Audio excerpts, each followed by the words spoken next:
네, 우리 다 함께 하나님의 말씀, 출애굽기 40장에 있는 말씀을 먼저 함께 보도록 하겠습니다.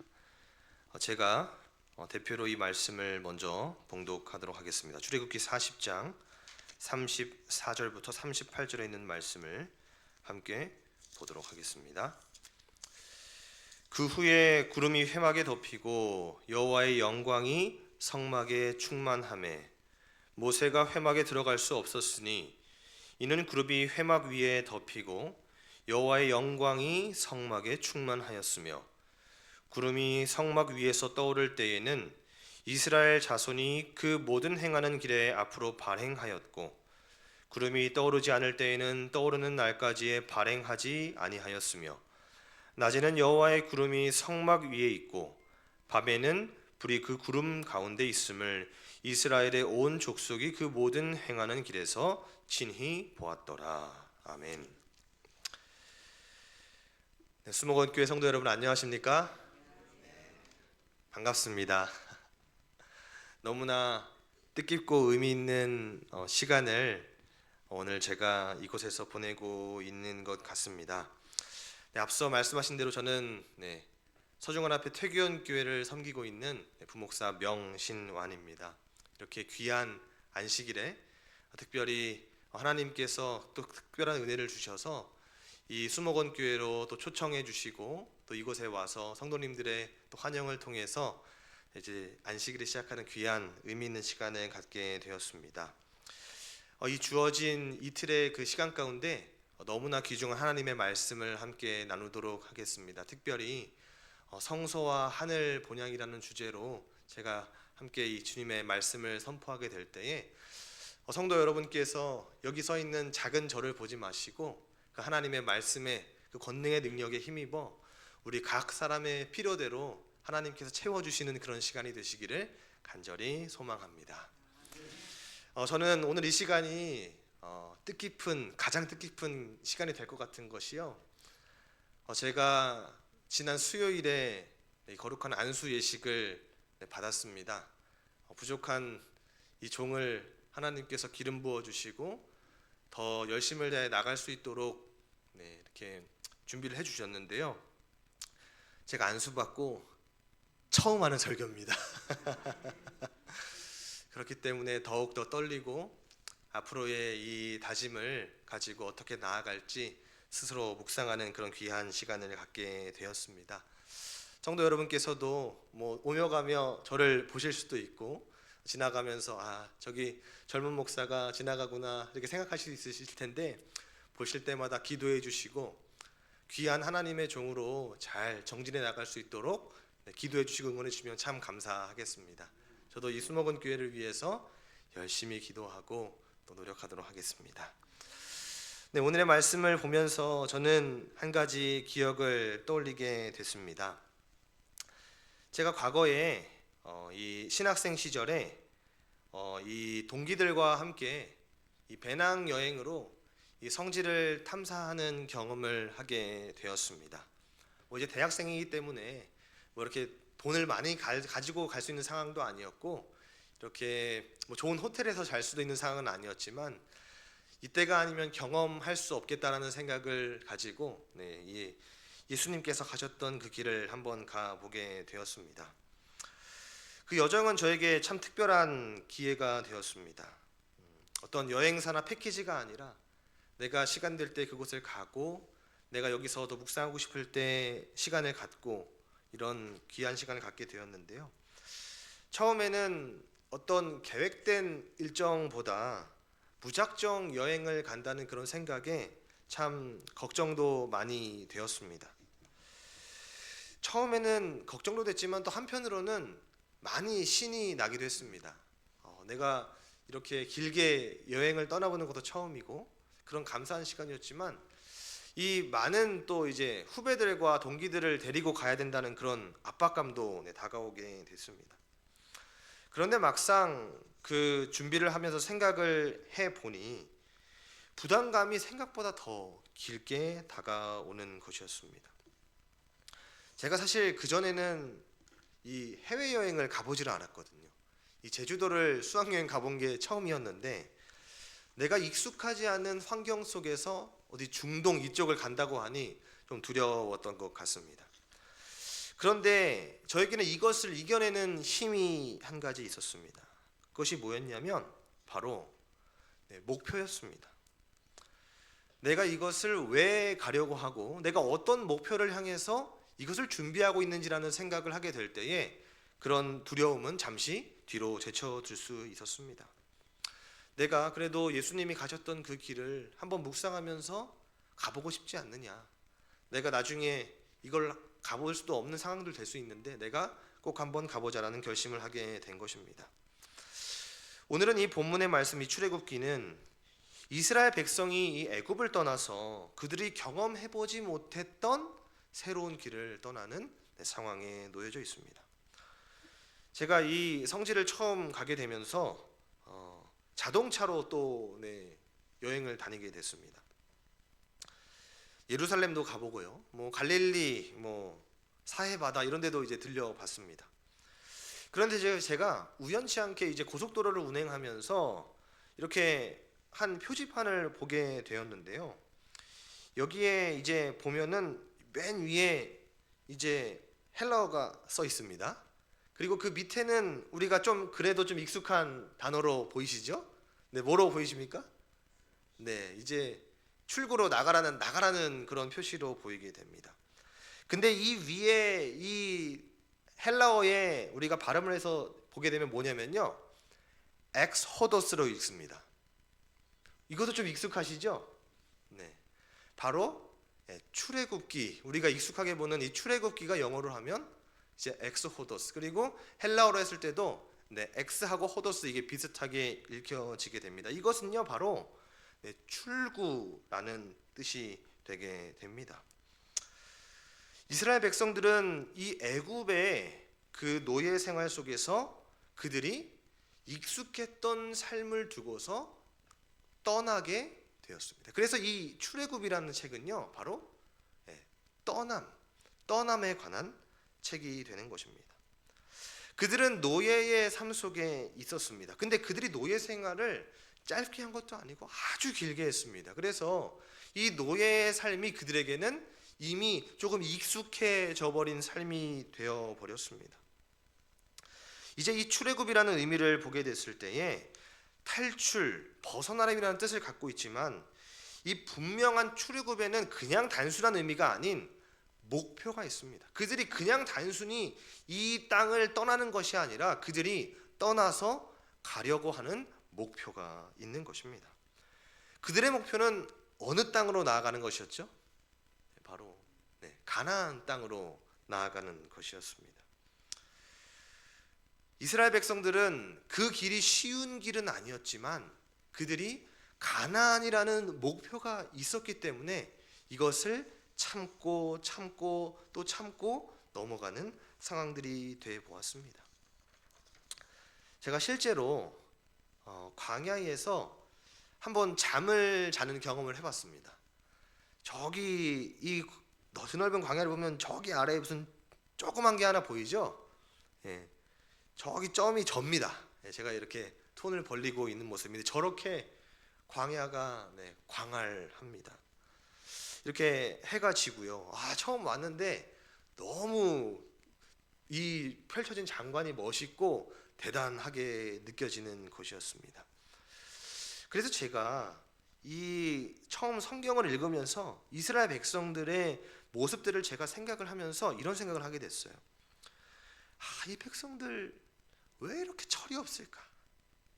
그들이 광야로 들어간 그 길은 이 홍해를 건너고 하나님께서 보여주신 그 구름 기둥과 불 기둥을 다 본 사람들인데 어떻게 그걸 보고도 이렇게 참 철없게 행동을 했을까라는 생각을 했지만 제가 그곳에서 하룻밤을 지내고 나서는 생각이 완전히 바뀌었습니다. 제가 생각했을 때 그들은 지극히 정상으로 느껴졌습니다. 제가 속된 말로 정말 속된 표현으로 이 짓을 40년을 했다고 생각을 하니 정말 상상할 수 없는 끔찍한 일이 되는 것입니다. 정말 그 밤이 너무 춥고요. 그 전갈들이 밤에 돌아다니고 그리고 그들이 겪었던 이런 상황들을 뭐 한 달도 아니고 뭐 몇 년도 아니고 40년을 여기서 방황을 뱅글뱅글 돌면서 했다 생각하니 그들의 모습이 완전히 이해가 되기 시작하는 것입니다. 여기서부터 우리는 그 출애굽의 여정의 길들을 한번 살펴보도록 하겠습니다. 이 부조와 선지자에는 그들의 여정에 대해서 이렇게 기록했습니다. 우리 함께 다 같이 입을 모아 읽어보도록 하겠습니다. 그들은 시작. 그들은 황량하고 사막 같은 광대한 지역을 가로질러 여행했다. 그들은 벌써 그들이 가는 방향이 어느 곳인지 의아해하기 시작하였다. 고달픈 여행에 실증나기 시작했고 불평하기 시작했다. 어떤 사람들의 마음속에는 두려움이 일어나기 시작했다. 그러나 구름 기둥은 앞으로 나아갔고 그들은 그것을 따랐다라고 기록합니다. 이스라엘 백성들은 이 출애굽의 여정길 속에서 하나님께서 명령하시는 그 길 속에서 이제 불평과 불만을 터뜨리게 됩니다. 그리고 그들의 불평과 불만은 당연히 하나님의 마음을 아프게 했습니다. 그러나 그들이 하나님께서 보여주시는 구름 기둥과 불 기둥을 통해서 계속해서 앞으로 나아가게 됐고 그것을 따라서 가는 상황이 되는 것입니다. 그리고 그 손길을 놓치지 않았던 그 백성들이 얻었던 그 축복의 결과물은 가나안이 되는 것입니다. 오늘 이 시간 우리는 이 세상 속에서 어떠한 목표를 갖고 살아가고 있는지를 생각을 해 봅니다. 바쁘게 살아가죠. 저희 아버지가 이제 은퇴를 하셨는데도 굉장히 바쁘세요. 이제는 은퇴를 했다고 해서 여유가 있는 삶이 아니라 아직도 할 일이 참 많이 있습니다. 내가 살아가는 목적에 대해서, 방향에 대해서 나는 계속해서 나아가는 방향 속에서 어떤 설정을 하고 나아가는지를 우리가 생각을 해보는 것입니다. 내가 어떤 목표를 가지고 설정하고 나아갔겠지만 내가 가고자 하는 그 목표가 지금껏, 그리고 내가 지금 마지막 가려고 하는 그 동착지가 하늘 가나안인지 아닌지를 내가 마음속에 생각하고 결심하는 것은 여전히 우리에게 중요한 목표 설정이 되는 것입니다. 완전하신 분 앞에서 우리는 그것을 경험을 했고 길게는 60년, 70년, 하지만 사실 우리 앞에 놓여 있는 어떤 현실들은 그 순간의 모든 것들을 잊어버리게 하고 불평과 불만을 쏟아버리게도 합니다. 그러나 우리는 마음속에 하나님의 말씀을 통해서 인도하심 가운데에 우리 마음속에 하나님의 말씀이 거할 때에 우리는 그곳에 나아갈 수 있고 도달할 수 있고 우리의 목표는 그곳이라는 사실을 계속해서 생각할 수 있는 것입니다. 그러나 제가 이 광야를 경험해보고 나서 들었던 의문은 계속해서 커져갔습니다. 그들은 이것을 불평불만을 했지만 나아갔다고 이야기를 하는데 어떻게 이것을 계속해서 견뎌낼 수 있을까? 아니, 하나님께서는 어떻게 그렇게 힘든 그 길을 계속해서 그들에게 보이셨을까? 그들에게 왜 이것들을 허락하셨을까라는 것입니다. 이스라엘 백성들이 특별히 이 그들에게 있어서 이 약속의 땅이라는 것은요, 무작정 들어간다고 해서 들어갈 수 있는 곳이 아니었다라고 하는 것입니다. 이 그동안 그들에게 있어서 몇백 년간의 그 노예로서의 삶의 그 기질을 그들이 계속해서 가지고 있는 그 삶 속에 그들의 삶의 양식과 태도를 변화해야 했다라고 하는 것입니다. 저에게는 어릴 적에부터 아주 친하게 지냈던 친구가 있습니다. 제가 이 초등학교 시절에는 이 삼육 학교를 다니지 않았기 때문에 이 사회 친구들도 있었는데 연락이 다 끊겼지만 이 친구와는 계속해서 연락이 되고 있었습니다. 근데 이 친구는 신앙을 하지 않았어요. 그리고 이 아주 좀 안 좋은 버릇이 있는데 이 담배를 아주 달고 사는 친구였습니다. 제가 이제 성인이 돼서 이 친구에게 너무 도움을 주고 싶어서 제가 제안을 했습니다. 야, 내가 아는 정말 좋은 곳이 있는데 거기 같이 들어가서 우리가 한번 금연을 하기 위해서 노력을 해보자 하면서 제가 친구에게 이 재림연순을 가자고 초청을 했습니다. 저는 정말 잘 되기를 한 마음으로 그 친구를 초청을 해서 제가 이렇게 데리고 들어갔어요. 잘 이렇게 구슬려서 들어갔거든요. 여러분 재림연수원 가시면 좋으십니까? 전 너무 좋거든요. 너무 자연이 좋고 또 음식이 너무 좋습니다. 맛있는 음식이 나오고 속도 아주 편해지고 자연을 보다가 기도하고 말씀 보고 너무 저에겐 너무나 행복한 곳이에요. 그래서 저는 가서 너무 좋지, 너무 좋지. 계속 그 친구에게 이야기를 하는 겁니다. 근데 그 친구가 계속해서 하루 버티고 이틀 버티고 표정이 너무 안 좋아지다가 3일째에 저에게 이렇게 고백을 하는 겁니다. 여기는 나에게 정말 지옥과도 같은 곳이야. 여러분 상상되십니까? 생각해보면 이해가 되죠.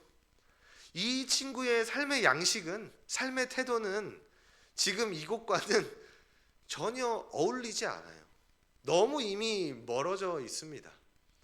근데 제가 그래 여기가 너무 좋은 곳이야, 그래 너 아무리 끌고 와서 이 친구에게 좋은 곳이라고 해봤자 이 친구는 이곳이 너무나 행복하고 감사한 곳이 아니고 그 친구의 고백대로 뭐예요? 지옥입니다. 지옥. 못 견디겠는 거예요.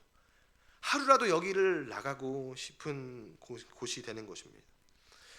여러분 그런 점에서 볼 때에 이 광야는 이스라엘 백성들에게 아주 굉장히 중요한 훈련의 장이었어요. 훈련의 장. 노예적인 습성을 버리고 참된 진리와 하나님을 찾는 그런 경험을 하는 굉장히 중요한 곳이었다라고 하는 것입니다. 그런 훈련의 도장이었다라고 하는 것입니다. 가나안에 들어가기까지의 그들의 삶을 완전히 죄된 습성을 버리고 이 하늘 가나안 가는 그곳까지의 이 정말 이 제대로 된 체질을 변화하기 위한 중요한 습성을 변화시키는 훈련의 도장이었다라고 하는 겁니다. 여러분 근데 이 이야기가 왜 오늘을 살아가고 있는 우리에게 중요하게 주어지고 있냐라고 하는 것입니다. 여러분 우리의 삶도 마찬가지입니다. 하늘 가기까지 우리가 계속해서 가꿔야 하고 훈련해야 하고 이루어내야 하는 것은 어떤 외모를 가꾸는 일도 아니고 어떤 능력을 키우는 일도 아니고 가져가기 위해 많은 걸 쌓아놓아야 되는 것도 아니고 우리가 개발해야 되는 것은 우리의 우리의 품성이에요. 품성. 우리의 품성을 가지고 우리가 품성을 계속해서 하늘 가기까지 개발해야 하는 것이 바로 성경에서 말하는 우리에게 이야기하는 일이 되는 것입니다. 선지자 왕에는 그 일에 대해서 이렇게 기록을 하고 있습니다. 이스라엘 백성이 겪은 광야 생활의 역사는 바로 누구를 위한 것입니까? 이 세상 끝날을 살아가고 있는 바로 이 영적인 이스라엘, 바로 우리들을 위해서 기록되었다라고 이야기를 하고 있는 것입니다. 이 이야기가 왜 중요하냐? 바로 이 세상 마지막 때, 이 세상을 떠나서 하늘 본향을, 하늘 가나안을 바라보고 살아가는 우리들의 유익을 위해서 기록되었기 때문에 우리가 이 말씀을 보는 것이 중요하다라고 하는 것입니다. 오늘날 이 출애굽의 역사를 보게 될 때에 단순히 이스라엘의 역사로만 바라보는 것이 아니라 우리의 여정을 바라볼 수 있는 것입니다. 그런 이유로 이스라엘은 이 40년의 여정 가운데 1년을요, 그 1년간을 이 시내 산에서 머무르게 됐습니다. 그들이 1년간 머물게 되면서 하나님으로부터 여러 가지의 말씀을 듣게 되었습니다. 근데 이때 그들에게 주어진 굉장히 중요한 하나님의 명령이 있었습니다.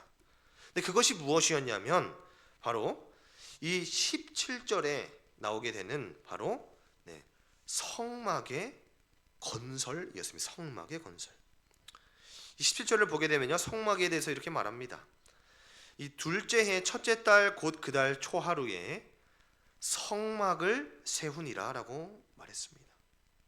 여러분 성막을 세웠다라고 말합니다. 그래서 그들에게 이제는 이스라엘 백성들에게 이 광야 여정을 하는데 이제 성막이라는 것이 생겼다라고 하는 것입니다.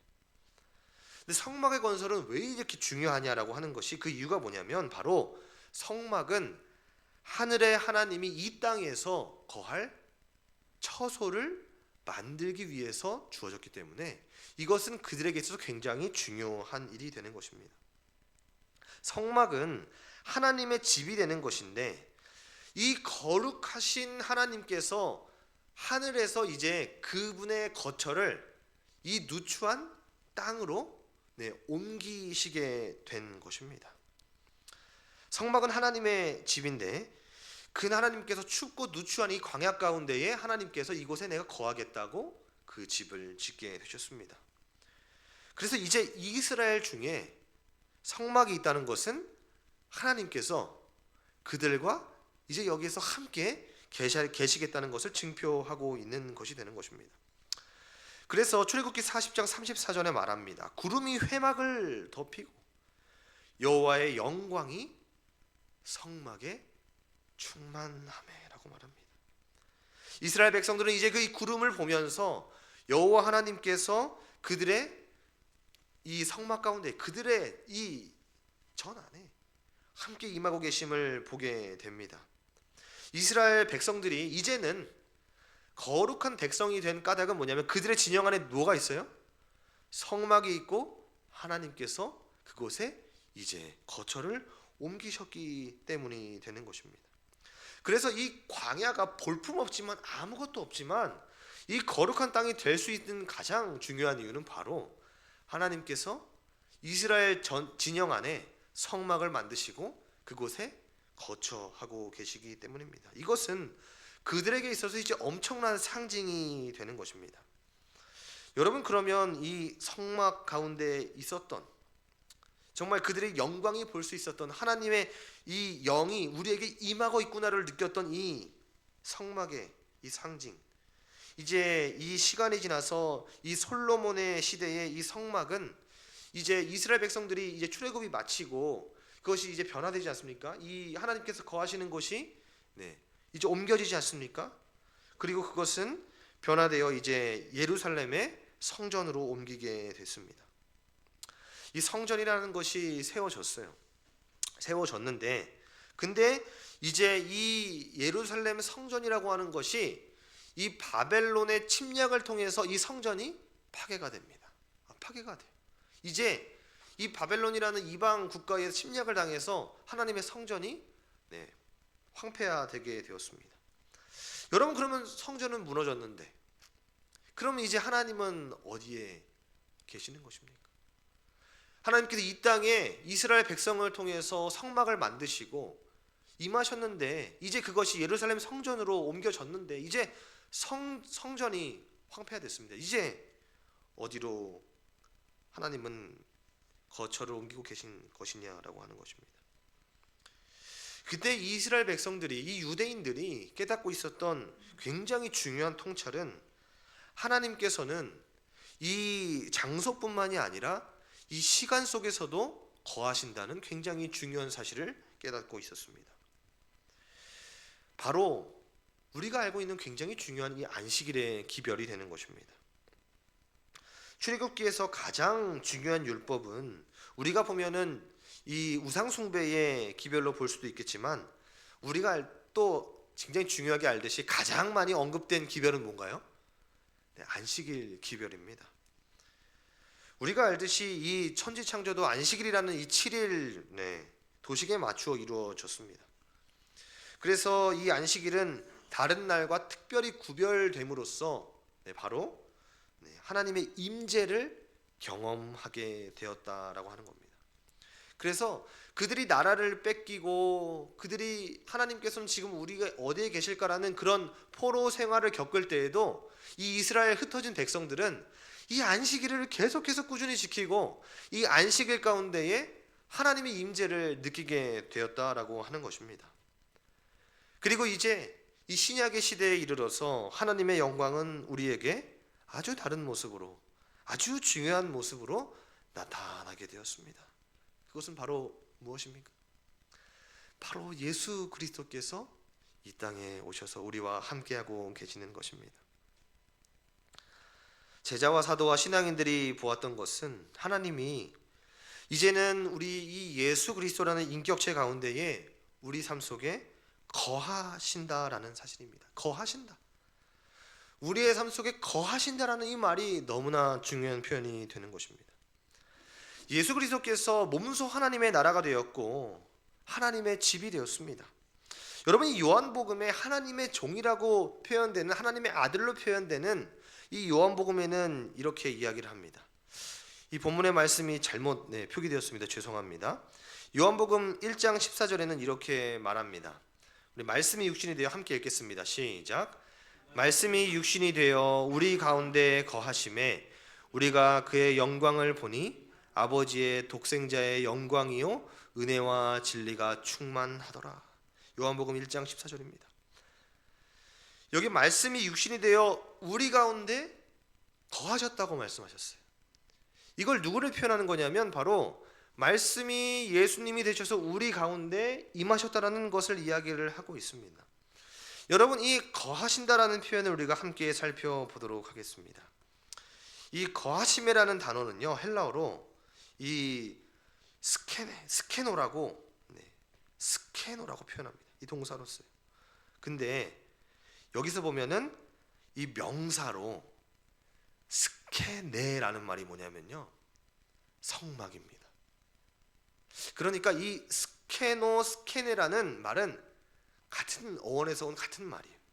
그러니까 거하신다라는 그 말, 말씀이 육신이 되어서 거하신다는 그 말씀이 바로 이 구약 시대에 성막이 되어서 하나님께서 이곳에 임재하셨다는 그 말과 같은 의미에서 사용이 되고 있다라고 하는 것입니다. 오늘 본문의 말씀, 그래서 34절에 구름이 회막에 덮이고 여호와의 영광이 성막에 충만하매 할 때, 여기 회막이 성막이라는 단어가 스케네로 사용이 되고 있습니다. 이제 요한과 제자들은 예수 그리스도 안에서 바로 그 하나님의 임재하심을 느끼고 있는 것입니다. 그가 성전이었고 신약시대 예수 그리스도 안에서 구약시대 시내산에서 광야에서 봤던 그 하나님의 그 영광과 임재를 보게 되었다라고 하는 겁니다. 여러분, 그러면 이제 또 한번 우리 생각을 해봅니다. 예수 그리스도께서 이제 십자가에 돌아가시고 승천하셨습니다. 여러분, 그러면 이제 하나님의 성전은 어디에 있는가입니다. 이제 더 놀라운 일이 벌어졌습니다. 이제 예수 그리스도를 주로 모시고 예배를 드리는 그 공동체가, 그 곧 교회가 바로 하나님의 성전이 되었습니다. 고린도전서 3장 16절에 이렇게 말하고 있습니다. 너희가 하나님의 성전인 것과 하나님의 성령이 너희 안에 계시는 것을 알지 못하느냐. 그리스도 안에서 건물마다 서로 연결하여 주 안에서 성전이 되어가고 너희도 성령 안에서 하나님이 거하실 처소가 되기 위하여 예수 안에서 함께 지어져 가느니라고 말하고 있습니다. 여러분, 이 편지를 받았던 고린도 교회, 에베소 교회, 정말 작은 공동체였습니다. 불과 한 20명 남짓 예배 드리는 그런 교회였습니다. 그런데 지금 이 말씀 속에서는 바로 이 공동체가 하나님의 성전이라고 지금 이야기를 하고 있는 것입니다. 이곳에 하나님의 영광이 임하고 있다고 이야기를 하는 겁니다. 여러분, 근데 놀라운 사실은요, 이 바울이 이 글을 기록할 당시에 바울은요, 헤롯이 지었던 굉장히 컸던 이 성전을 봤던 사람이에요. 이 헤롯 성전을 봤던 사람이에요. 근데 여기서 바울은 그 대단한 하나님의 성전은 저것이라고 말하는 게 아니라, 하나님의 성전은 지금 너희가 있는 그곳 20명 남짓 모여서 하나님을 찬양하고 예수 그리스도를 찬양하는 그곳이 바로 하나님의 성전이라고 이야기를 하고 있는 것입니다. 여러분, 이 가로 500m, 세로 300m에 이르는 엄청 거대한 성전이었다고 해요, 이 헤롯 성전이. 그래서 이 헤롯 성전에 대해서 이 황금으로 이 대리석으로 더 둘러서요, 수킬로미터 밖에서도 이 성전이 번쩍거렸다고 해요. 그래서 이 유대 전쟁사를 썼던 요세푸스가 이 자신의 책에서 이 성전에 대해서 기록을 했어요. 어떻게 기록했냐면, 성전의 외부 형태를 보는 자는 그 눈과 영혼으로 감탄할 수밖에 없었다. 왜냐하면 이 성전은 어느 곳이든 거대한 금판으로 되어 있었고, 해가 뜨면 금판에서 불같은 광선이 반사되어 그것을 똑바로 보려 해도 해를 직시할 수 없는 것 같이 눈을 돌려야 할 정도이다. 이걸 볼 수가 없어요. 왜냐하면 햇빛에 반사돼서 너무 반짝거리기 때문입니다. 여러분, 근데 바울은 이것을 봤는데 바울은 이것을 보고 성전이라고 이야기를 하지 않아요. 눈으로 볼 때는 이게 굉장히 휘황찬란하고 큰 성전이지만, 바울은 그것이 성전이 아니라 지금 초대교인들이 모여있는, 어찌 보면 이 작은 초라한 공동체가 하나님의 성전이라고 이야기를 하고 있는 것입니다. 이것이 왜 하나님의 성전일까? 그것이 거룩해서입니까? 너희 모여있는 한 10명, 20명이 너무나 거룩해서 거기가 성전이다, 이렇게 말씀하시는 걸까요?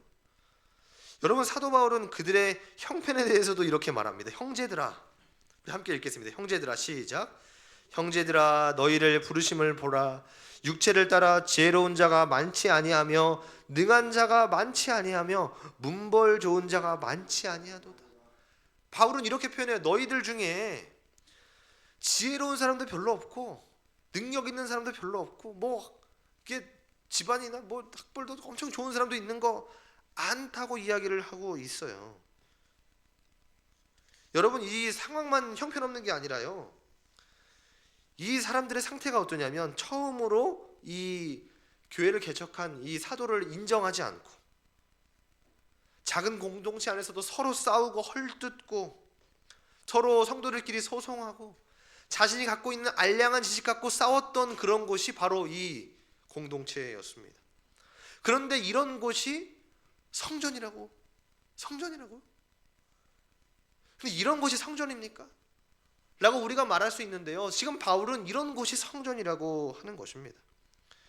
그것은 바로 우리가 잘나서도 아니고 내가 어떤 능력을 가져서도 아니고 우리 교회가 어떤 굉장한 능력을 갖고 어떤 좋은 모습을 갖고 있어서가 아니라, 바로 하나님께서, 예수님께서 말씀 속에서 그리스도의 신부로 내가 삼았다라고 하나님이 말씀하신 그 이유 하나에 있다라고 하는 것입니다. 하나님이 그리스도를 믿는 이 공동체를 사랑하시고 하나님께서 내가 이곳에 거하겠다고 말씀을 하셨기 때문에 이곳이 거룩한 곳이 되는 것입니다. 여러분, 이 구약의 이스라엘 백성 또한 계속 그러한 사람들이었어요. 출애굽기 12장에 보면 그들이 처음 나올 때 말합니다. 종다한 잡족과 양과 소와 심이 많은 생축이 함께 했습니다. 이스라엘 백성은 물론 심지어 하나님을 모르는 사람조차도 쫓아나왔습니다. 거기에 막 따라서 이제 나오게 된 거예요. 그런 공동체를 하나님은 너희를 택하고 구원하셨다라고 하는 것입니다. 그분의 영광이 거기에 함께 한 곳이 되는 것입니다. 여러분, 그래서 여호와의 영광이 임재한 곳이 우리 삶 속에서 위대한 것입니다. 여호와의 영광이 함께하는 곳이 대단한 것입니다. 수가 많던 적던, 건물이 작던 크던 여호와의, 하나님의 이 교회는 영광스러운 곳입니다. 그 이유는 바로 이 공동체 위에 하나님께서 거하고 계시기 때문이라는 것입니다. 오늘 드리는 이 예배 위에 성령 하나님께서 임재하고 계시기 때문입니다. 여러분, 오늘 우리 이 수목원 교회 여호와의 영광이 거하고 계십니까? 아멘. 이 예배에, 이 교회에, 이 위에 하나님의 영광이 거하고 있습니다. 우리 함께 이 말씀에 대해서 확신하게 되시기를 간절히 소망합니다. 그 이유는 하나님께서 우리에게 약속하셨기 때문입니다. 여호와의 영광이 우리에게 임할 때의 그 반응, 성도들의 반응은 그러면 어떠해야 되는지 우리 말씀을 통해 살펴보고자 합니다.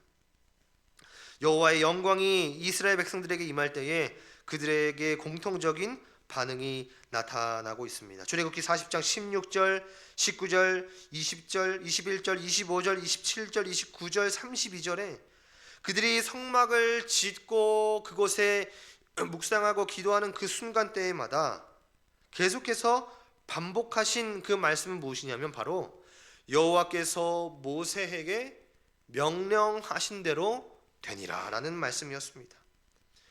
교회가 하나님의 성전으로 존속할 수 있는 가장 중요한 요건은 무엇인가요? 여호와의 명령대로 그 교회가 존속하는 것이 바로 하나님의 영이 임하는 가장 중요한 조건이 되는 것입니다. 하나님의 명령 즉 말씀의 순종에 있는 것이 되는 것입니다.